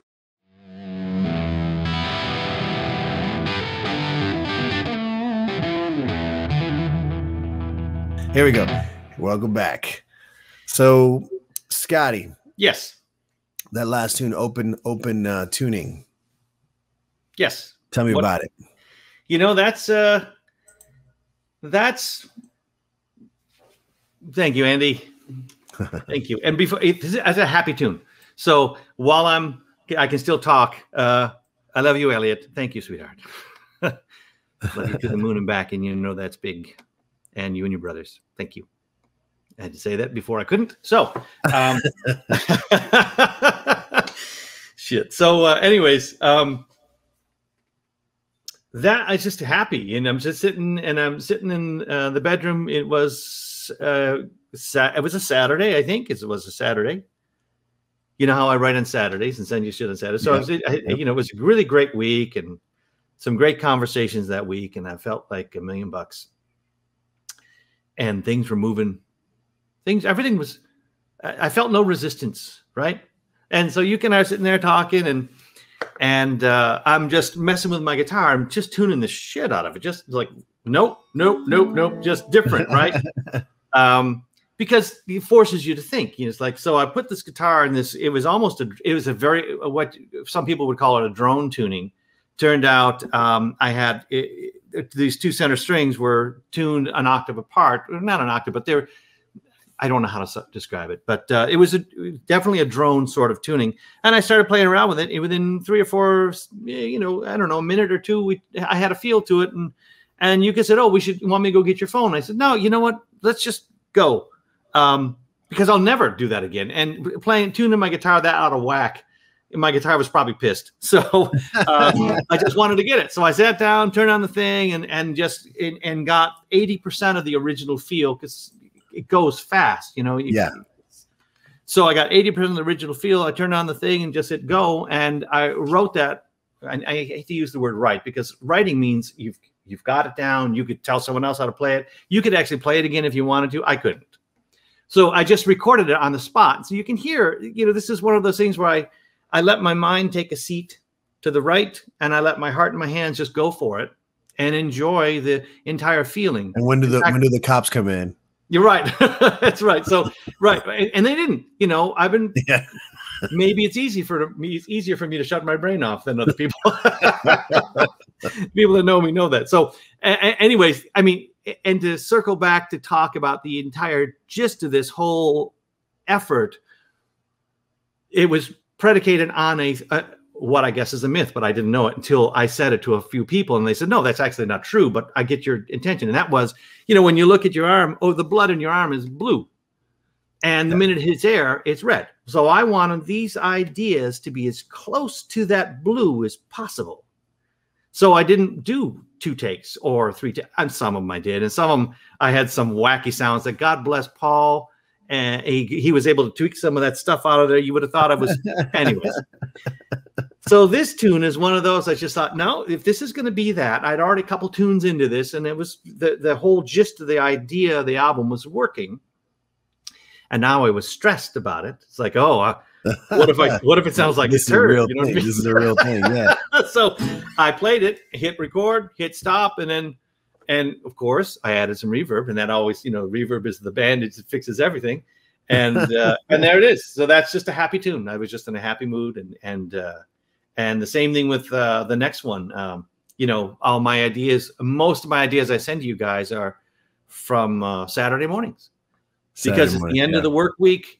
It's Saturdays are our days. Even if there's going to be something happening, typically there's a relaxed morning. You and I drink an entire pot of coffee, and we just talk and talk and talk. And I typically have my guitar in my hand, and I'm trying to remember that she hates it when I do, trying to find something cool to play, and I'm binging, binging, binging, and she's like, Jesus, would you play something nice? Or turn your amp down, because it's 7 in the morning, and I'm playing my Marshall, or, luckily I remembered to close the windows, but, 100-watt Marshall, even toned down, is going to have some boom to it. But I get inspired. That's Saturday morning coffee, and this is coffee with my cat. You can hear my cat in the background. Before we go to that next song, Saturday Morning Coffee, I wanted to try something with you, because during one of the songs of my Miles came down and asked me, he's like, hey, if he's gonna play guitar, can you sing with him? And I said, I could try, but the sort of the connection, the latency will be a problem. I'll be a little fall behind or whatever. But as you were saying this right now, it made me think, you know what? I feel like we can give people a little example of what happens, say, on a Saturday morning. Yeah. You record something, and you send it to me. And then when I listen to it, I'm instantly trying to sing something to it, and something pops up. So I'd like to try a little experiment for the few brave souls who are watching. Yep. What do you want? Just play something as if you were recording it on your phone. And what I'm going to do simultaneously is react to it the way I react to when you send me a musical idea. All right. So first, before you start playing, something came up on my phone, and it was a message from Scott, and it's an audio recording. And this is me. Hold on. Let me do my impression. God damn. Where am I going to put it? How do I store it? What's it called? You and Paul have said the exact same thing. Could you name something? No. That's so true. That's so true. That's so true. It's always a surprise. It's always one of those things. It's like waking up and you're like, wow, I woke up today. That's a surprise. It's one of getting those messages from you, man. Getting the little ideas. It's always like, oh, no matter what's happening, it's it could be a bad morning, it could be a good morning. It's like, oh, look, it's an idea. That's cool. And it's always good. So let's pretend. And this is for Miles and for Franklin. Yes. And for all your boys. And for all your boys as well. For all my boys. Stay creative, stay alive, y'all. Okay, so just play whatever. Okay.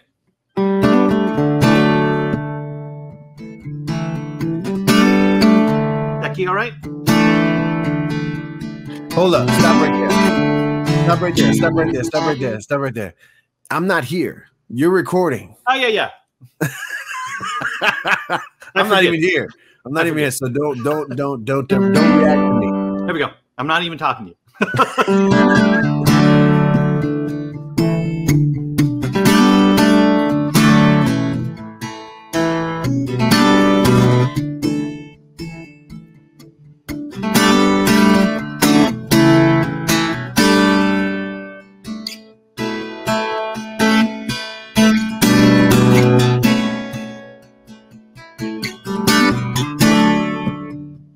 There you are.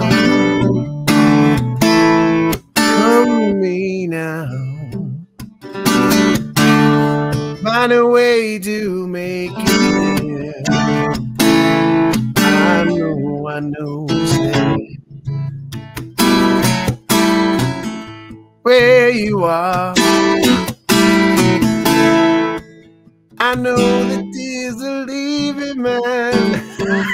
And that's when I stopped. That's when I stopped the recording. I paused it for a second, and I go, "That was shite."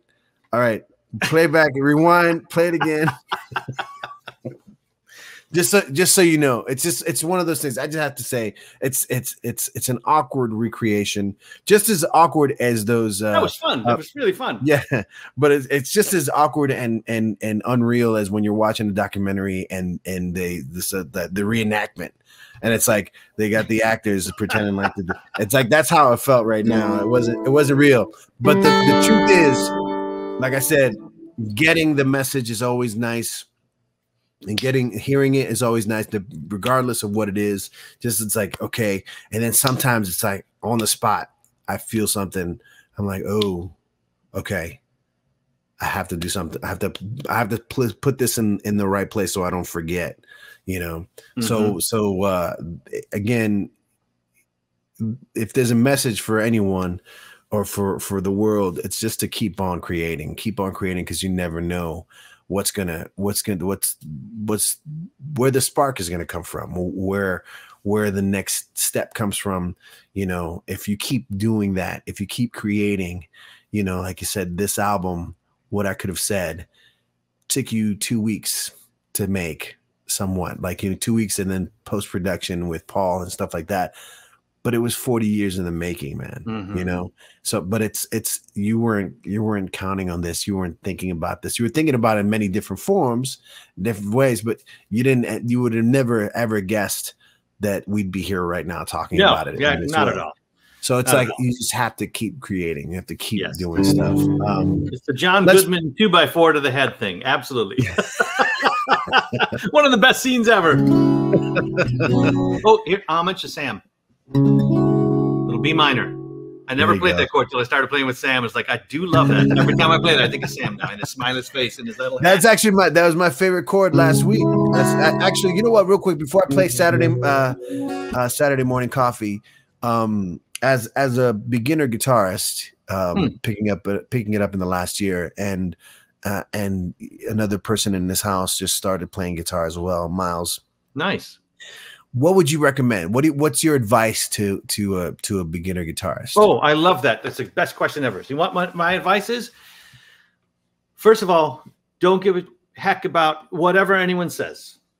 Right? It's all about you. You're playing it for a reason, and probably because you hear something or you want to hear something. So find what sounds good. Find those notes, one note, whatever, like this. I love the way those two notes battle it out. Then you resolve it. And then listen to that. So now the guitar is doing some talking, right? Find the notes that talk to you, or the note, or the chord. And just play it until everyone in your house is sick of it.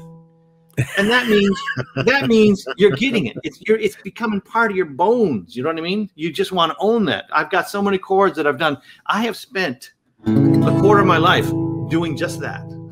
So now when I play that chord, I can play it. Or bang the crap out of it. You know what I mean? It's like the car you could put in the junk derby or run a race with it. It's that chord that makes your heart sing. I got a few of them. I love D, as you know. I love G. I A9. The Holy Broken wouldn't exist without a ninth chord. That's all about it. It's actually the title of the next album. That's right, ninth. So, you know, or a feel, even if you're just playing one. That's just two notes. Just get something, get it so your heart's going, that your heart races, and then you're at work or you're studying, and then you're thinking, in an hour from now, I can do that same thing I did last night. And then it goes to the next note, and then the whole chord. You know, and then you add some shit to it because now you're a little bored of it. Or, like for me, you're getting death threats from the family. Learn a new chord. When I learned D from Mr. Sailor, that's all I needed. I only needed one chord. I was the happy idiot. And my brothers came into my bedroom and says, Jesus Christ, we're going to kill you. I can learn a new chord. And you did, you know, motivation. So that's it. You find what makes your heart sing, and it usually starts with one note. And then there's the next one. Right here. You got the whole room moving. Yeah. That's a song right there. Now you throw an F in there because you just learned it. With a little G, because there's your G chord right there.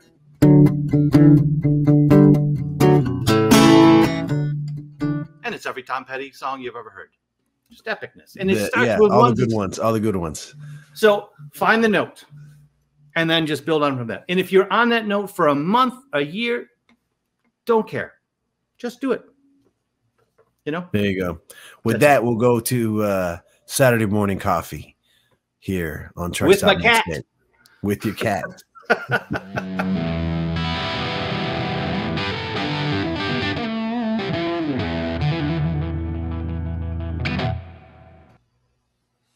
Fun little tune. Yeah, it's beautiful, man. It's beautiful. Makes you want to drink coffee. No.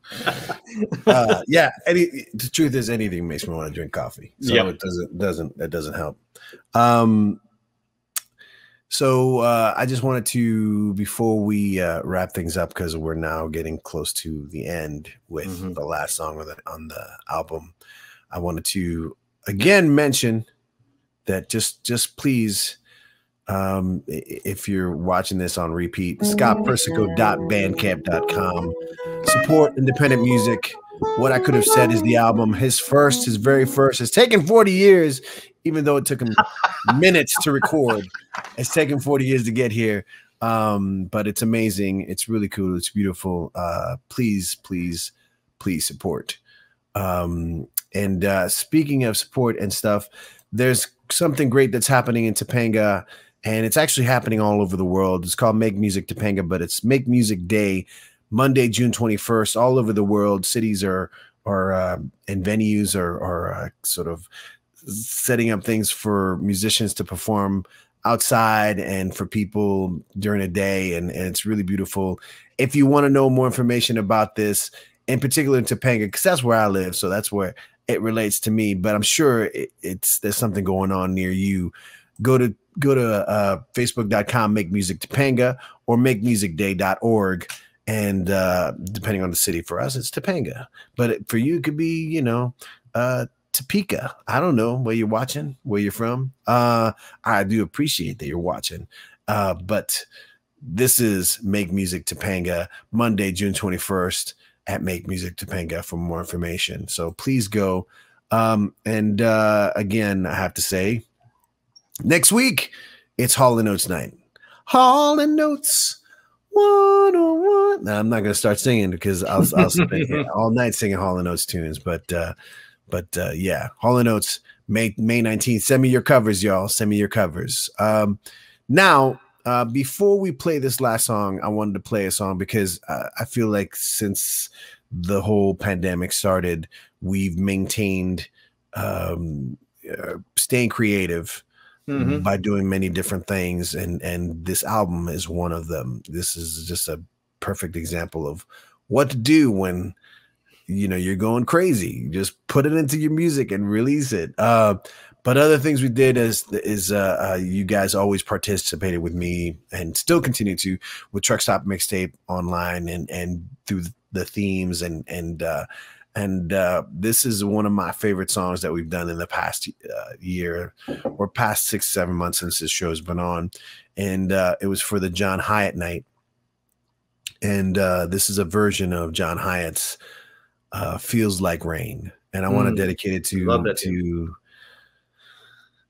people who are, you know, going through things. So we're with you. You're not alone.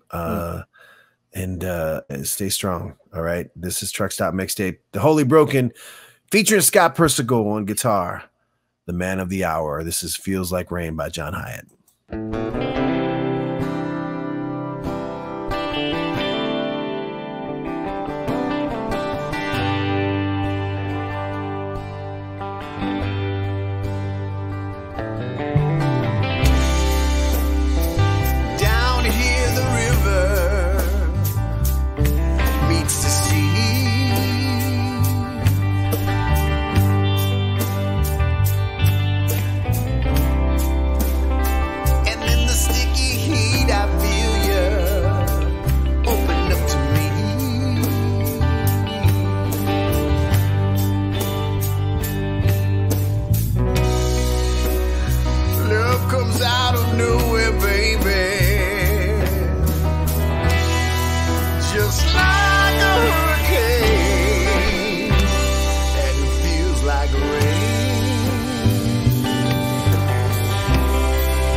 That's a nice cover, man. John Hyatt there, man. One of his greatest songs there. You did a good job on that. We all did, man. We all did. Shout out to Toby Kyle and Kevin Brown. Hey, guys. Holy Broken Brothers in Arms. And of course, you, Scott Persico, for being such a, just being such a nice guy. Again, I want to say hi to Christopher Fonda. Hey, Chris. Chris, you're in Switzerland. Are you watching in Switzerland? Is that it? If I remember well, it's not Sweden. It's Switzerland. If correct me if I'm wrong, but thank you for watching, man. Again, I'm dying to feature your recordings again in the future. Hey, if you want to do a Hall & Oates cover, I know you'll kill it. I know you'll kill it. So the show's next week. Send me a Hall & Oates cover, man. Post a Hall & Oates song. I know you'll do something amazing with it. Yes, Switzerland. Awesome. Cool, man. Thank you for being up crazy. so early. I owe you coffee. Yes. Yeah. We're here at the last song, and we're here at the end of the show. Brother, I love you. I love you. If I don't want that to be unsaid. I mentioned this in a post earlier online that we met because I was doing a lot of subbing, singing in different bands, cover bands and stuff, and I just saw an ad in Craigslist, and we hooked up somehow. It was like a blues band looking for a singer, and I loved the band. It was great, but once I played a few rehearsals with you guys, I realized at that moment that wait a second, he said, there is one on one. Oh, dude, Chris, nice. We're using that. You got a great high voice, man. Your voice is like is Sting like in your range. Oh, you're on the show, brother. I'm so happy about that. See, this is the thing, man. This is the thing about doing the show. It's like it makes me very, very happy to connect with people all over the world. But at the same time, it makes me happy to know that people are doing amazing things and that somehow I can touch that. Somehow we can all reach that in a way. But going back to our story, so we hooked up, and it had to be 2016. It was just earlier that year, and like I said, the band was great. All those players were amazing. But I just at the time I was just like, okay, I'm done doing all these. I've been part of original projects my entire life, and it hadn't been just those 2 or 3 years before that I started doing cover bands and stuff because I hadn't been doing anything else. And I just knew it was like time for me to return to writing material and getting creative with people. So I had to back out. I was talking to you primarily, but then about 6 months later, I posted something online looking for band members or looking for people, and you were one of the people who responded. And you had sent me like just a kind of random response, like, "Hey, this looks interesting," blah blah. And then you responded again like 20 minutes later. It's like, "Is this Gio? Because this ad seems like Gio, whatever." And I'm like, "Yes, it is." And then whatever. And then we didn't even meet up necessarily. You sent me more music, and that's when I just the chords for that was a party. That was a party. Yeah, and I was just like, "Oh, okay." And I started playing a little keyboard. I'm like, okay, we got to hook up. We got to hook up. And then within a month, we had a band together. And within another month, we had our first gig. It's funny because when I came back from Austin, like I say, I might have looked the same, but I was like Edgar in Men in Black. There was an alien inside. It's like I was not the same man at that time with Elliot in Austin. I think we saw, correct me if I'm wrong, but I think we saw 9 bands in 5 hours or something like that. Yeah, it sounds right. It sounds right. South by Southwest, you just kind of going back and forth. And that was just moving him. That wasn't even South by, right? So South by, we think we saw 55 bands or some shit like that. Austin on a Thursday. Yeah, Austin on a Thursday. So I saw David Grissom and I thought, oh my God, I need to come back to LA, and I either need to do this differently or I should stop. It was that serious. Yeah. So when I didn't think I could write a song. I mean, you know, most people write songs. People are intelligent when they write songs. I'm just like, oh, I like the sound of this. You know what I mean? So yeah, I think that a lot more people are in your company than you think. That's good. I'm not so as weird as I think I am. But you know, the cool thing was when you said no, I just want to do covers. I just didn't know anything I had could be a song. And then I said, well, how about this? And I sent you a dog's breakfast of everything. I don't know, 20. And then no, you sent me a folder with had like 40 songs in it, 40 song ideas, and I'm just like, okay. And then, but the first thing that I heard was just something fresh that you had just done, and that was the thing. That was a party. To put this whole thing together, the first thing you did to one of my ideas, you had sent me in an email saying, check this out. And I happened to be in Buffalo for a Oktoberfest with my aunt and uncle. I hadn't been back in 20 years. Some of those drives that you see, that's me driving with Elliot. And Elliot went with me that one. He had never been to Buffalo before. And we're driving through some of the most unique parts of the city on the way to the country. And where my aunt and uncle live. And I'm saying to Elliot, I'm playing this over on my speakerphone. Well, Elliot and I are just looking through it, and Elliot's taking the whole thing in. He's just, he's taken all of Buffalo's a very different looking city. Yeah, it's changed. Right. So he's taking it all in, and we're listening to this. And I think this is going to be me going forward. This guy, Gio,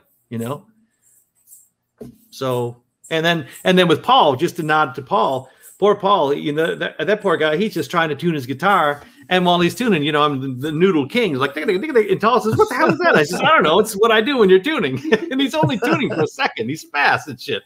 But that's how we write our songs, just like a little, nervous energy in between things. And it's like, stop that. What is it? And then we stop what we were doing. And so I got to say, before we end this, when I came back from Austin, I was ready for a complete change. Yeah. Right.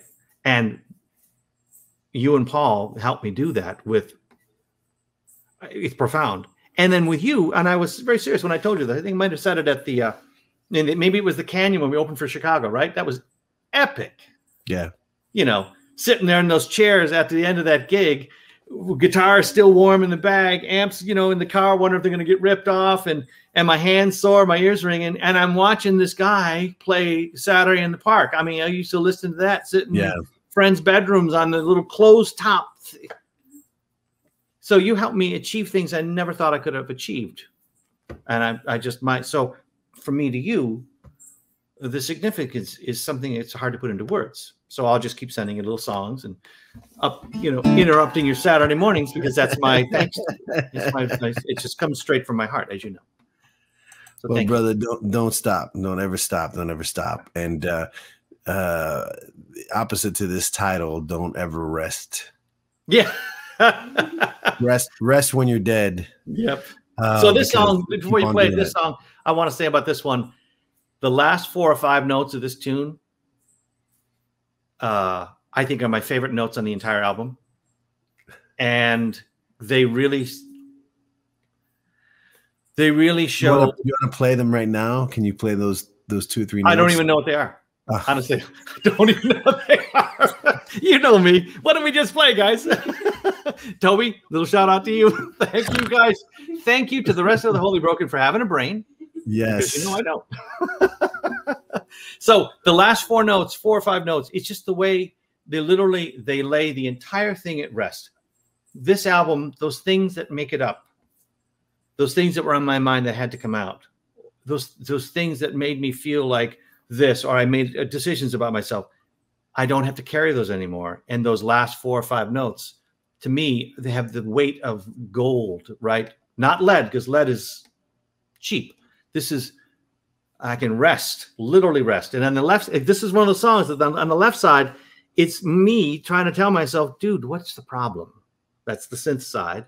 And on the guitar side, it's just me arguing with myself all the time. And finally, the whole summation is, you don't need to understand it. Yeah.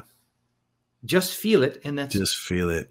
You don't need to understand it. Don't argue with yourself anymore. You know, and Lord knows, you know, if I'm sitting alone in my car drinking a cup of coffee and waiting for a meeting, I look like a crazy man.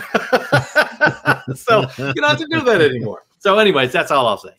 And thank you for this tonight. Thank you. This whole night has been like the best donut ever. So and that's good. And that's a good thing.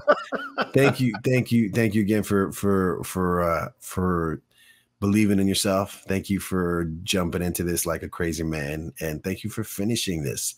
That's the biggest part, man. I didn't know it's the first thing like this I think I've ever done, other than being a dad, a husband, and keeping a paycheck coming in. Those are things you do, but this is something that's not. If I didn't do it, we wouldn't lose the house. Yeah, but. It makes me but better. You did it, man. You did it. And I think that I hope you are able to enjoy what you've accomplished here with this record. And the cool thing is that it's there forever. Yes. My grandkids can listen and say, who the hell is that guy? To learn some more chords because he's playing the same shit. Just he loves that D. He loves that D. That's right. That's right. He just moves that cable. Thanks again, man. Thanks again. We will be talking soon again for sure, and making music and making some noise and hopefully doing it out in public when it's appropriate and safe. And to the rest of the world or anyone watching this on repeat, please be kind. Please be thoughtful. Just, you never know what people are going through. You don't know. Scott was talking about a song earlier where he was just trying not to judge yourself, trying not to go on preconceived notions of what you thought who you were. Because we evolve as humans, we keep changing, we keep doing things, and hopefully we keep doing things with love in mind, with understanding, with the willingness to be open to change. So the same way you should point that to yourself, you should point it towards others, and just don't be a prick. Yes. Period. Period. Don't be an asshole. Don't be an asshole. The world doesn't need any more of those. All right. What I could have said. Thank you, everybody, for listening Persico. And everything. Gio, thank you. I mean, so much for everything. Last song, Rest. And you see Scott. I'm surprised there wasn't a picture in the mix of you like 3 years old with a guitar in your hand. By the way, this is the one that freaking slayed me when I watched it. This one and the other one, the one that, there's two of them, and you really realize in this one, the R's get you every time. Yes. All right. That's right. All right. Thank you, everybody. Good night, everybody. This is Stop Mixtape, Scott Persico, What I Could Have Said. The song Rest, last song on the album, scottpersico.bandcamp.com, and also on all the digital platforms, Spotify, Apple Music, whatever you listen to, you can find this record there. So go find it and be kind, y'all. Love y'all. Stop Mixtape.